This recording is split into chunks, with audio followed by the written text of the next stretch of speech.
George. This isn't your first rodeo in the playoffs, but it is your first time in the crowded Rogers Center in playoffs. How do you expect that's going to be? How much have you thought about what the atmosphere is going to be like? Have you looked back on the Bautista Encarnacion walk-offs and bat flips? Yeah, I mean, I think everyone that's played the game has seen those. You know, you've seen the pictures, you've seen the highlights of what seems to be just kind of looks like an earthquake. So yeah, you know, as obviously us as players understand the atmosphere, understand what that was like, and you know, we're looking forward to getting back out there, you know, being home and in our home ballpark. Ross and John yesterday talked about leadership, how important it would be with a young core like Vladdy and Bo. Any last-minute tip for them today? Just have fun, enjoy it. You know, you never know if you're going to get back here. Never know if you're going to be in a playoff race ever again. So you know, for us to be home, to be one in our home ballpark, just go have fun, enjoy it, and you know, let the chips fall where they may. Just to the left of the middle here, George. Hi, George. Hey. How much you've been around for a while? You've won a World Series. You've been around electric atmospheres, but how much are you looking forward to tonight? To be able to see in this crowd, I mean, based on what you've seen, you know, before from the Bautista and Encarnacion days, do you expect to, I don't know, maybe get tingles when you see that, or are you beyond that? I mean, I can't wait. You know, and I know all of us can't wait. There's a lot of guys, you know, who work in the organization who have pretty much all they talk about is, you know, that 15-16 run where the Rogers Center felt like it was going to fall over. So you know, I think you as a player you naturally want that, and you want to feel those moments and see it, because that's, you know, that's why you play the game is to experience stuff like that. And again, you know, for us to be home, to have that opportunity today and is awesome. So I expect us to go have fun, and we'll, you know, see what happens. And how would you describe sort of the character of the team? I mean, every time we see video in the dugout, I mean, it's either somebody putting on the jacket, everybody's smiling. I've never seen so many teeth in my life. It's much different than past teams, which were very serious. Sometimes people can be critical of that. I mean, but how do you view it? I mean, how do you see the team and sort of how they approach the game? I mean, I don't see us doing anything else than being ourselves. You know, being, you know, who we are all year is kind of what got us, you know, to this point. You know, to earn a chance to play at home. And again, you know, this is already a hard enough game. So you got to have fun. You got to enjoy the moment. Because again, you just don't know if you're ever going to get back here. Yeah, I know there's a fine line between, you know, having fun and kind of messing around and not paying attention. But I don't see that being an issue with our team. Third row on the right, George. George, further to the questions about the crowd, we've asked a few of the Jays who were in the playoffs in 2020 when there was nobody there, and they were out in 24 hours. You got to the cusp of the World Series that year. How different was that experience playing in front of nobody, and how much more does that make you look forward to this? Yeah, I mean, that's a weird time, I think, in everyone's life. You know, it's a weird time for the world in general. But to be playing in a 50,000 seat stadium and just be cardboard and fake crowd noise and stuff like that, it's odd. It's a weird thing. It just felt like you were just kind of playing in like a gym that was just unoccupied. But at the same time, you knew that there was a chance to get to the World Series. So I think the postseason is always the postseason. It's just a weird time that none of us had ever been through before, and now here we are. And with your playoff experience, obviously you've been around so many big game pitchers. What is it about Alek Manoah that makes everybody so confident he's going to be able to step up into that echelon too? Just who he is. You know, I think his personality, his makeup, kind of his mentality, gives us all, you know, faith. You know, he debuted in New York, which is not the easiest place to play in. It doesn't matter what, you know, if it's April or October, it's not easy to play there. And he pitched well, and he never seemed bothered. He never seems phased by anything. Not unless he's a really really good actor, but I just think that's who he is, and to give him the ball today is huge for us. Going the fourth row on the left over here, George. Hey, George, you've been able to see and appreciate both the fun side and the competitive side of Vlad Guerrero Jr. What do you expect from him in his first real taste of this kind of stuff? I expect him to be who he is. Obviously, it gets lost on a lot of people. He's only 23 years old, and to be your first playoff experience. Obviously, we've all seen the highlights of this place. We've all heard about it. But at the same time, I mean, this is fun. This is why you play the game. This is what you talk about when you show up to spring training back, in February is having these moments, having these chances. And again, it's a progression, and I expect him to go be himself. And if he's not, oh well, it's not the end of the world. But I expect him to be himself.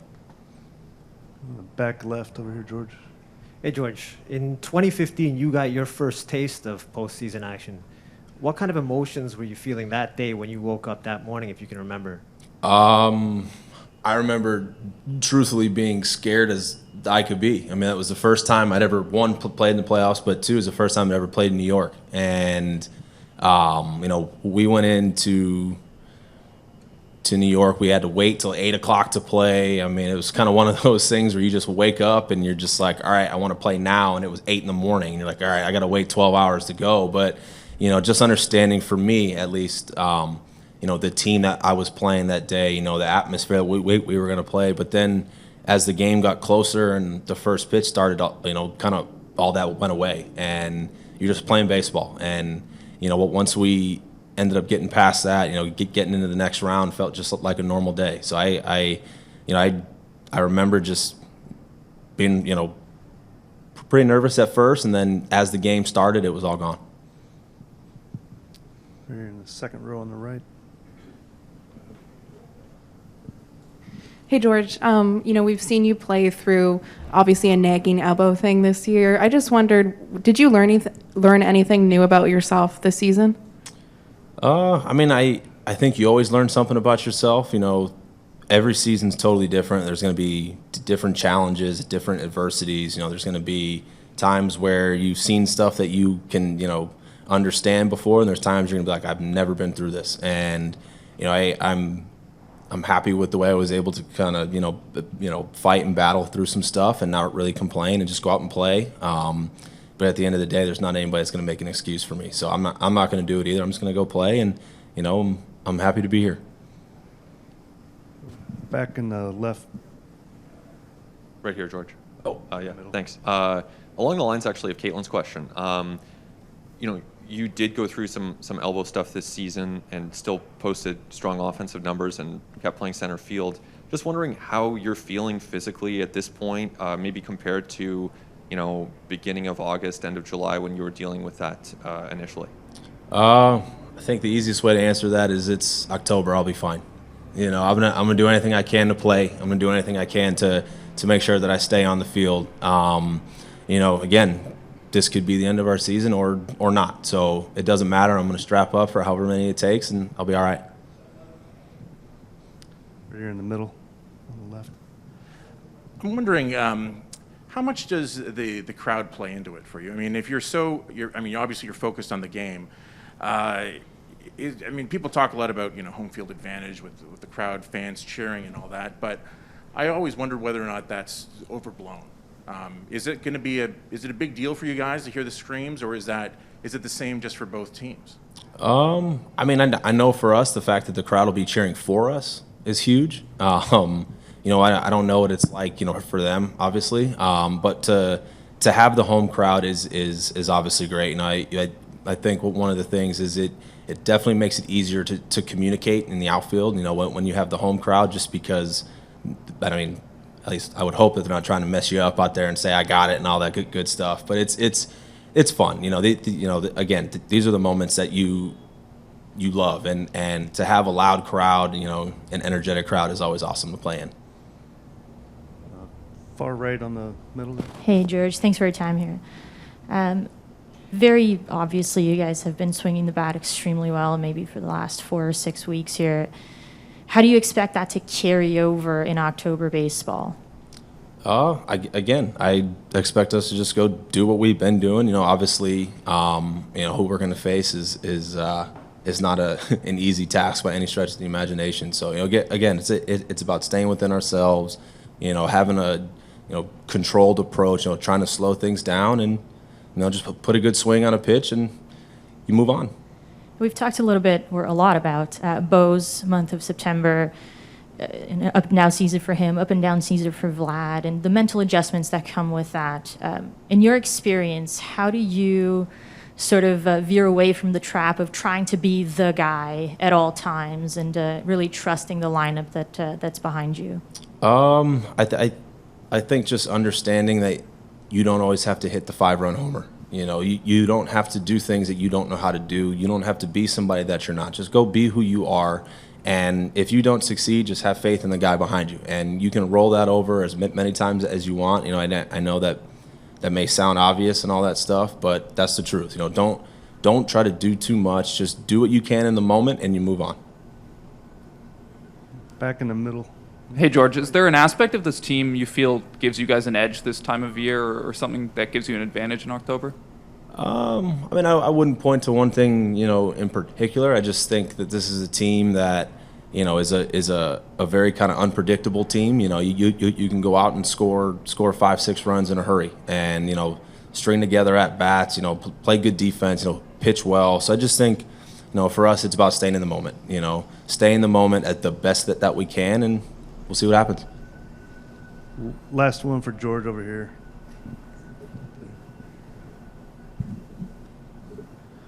George, one of your teammates said last week that he considers you to be the engine of this team. He said, when Springer leads off the game with a hit, we get 10 hits. Obviously, when you got here... What about if I don't? he didn't say that. He didn't say anything about that. But obviously, when you got here, it was important for you to be the leadoff man that you'd done in Houston for so long. How much do you relish that role to be able to get things going? Yeah, I love it. It's awesome. I love to set the tone. To try to have a good quality at bat. Hit a ball hard. It's not always about a hit. I can go up there. Have an 8-9 pitch at bat, and hopefully pass the baton on to the next guy. So I love the moment. It's fun. It is a little bit interesting being the first one of the game, just because you don't know how hard the guy's going to be throwing. You don't know what the stuff is going to look like, but who cares? It's fun. So, I look forward to that moment, and, hopefully I can be successful at it today. And just to follow up, I guess, if that's okay? Quickly. You've said for the last little while when we've been talking about the playoffs, have fun. If it doesn't work, oh well. Is that attitude, does that serve somebody better than the guy who's like, this means everything, and if we don't win, it's the end of the world? I think every person's different. I think, everyone's motivated by different things. They process things, in other ways. I know for me personally, that's my mentality of just have fun, enjoy it. Because again, you just don't know if you're ever going to get back here. And I learned that last year, and you learn to appreciate things and to kind of understand things. And again, to have this opportunity in our home ballpark, our home city is something special. So, for the guys that do it that way, cool. For the guys that don't, I don't care. Just go enjoy the game to however you can, and we'll see what happens.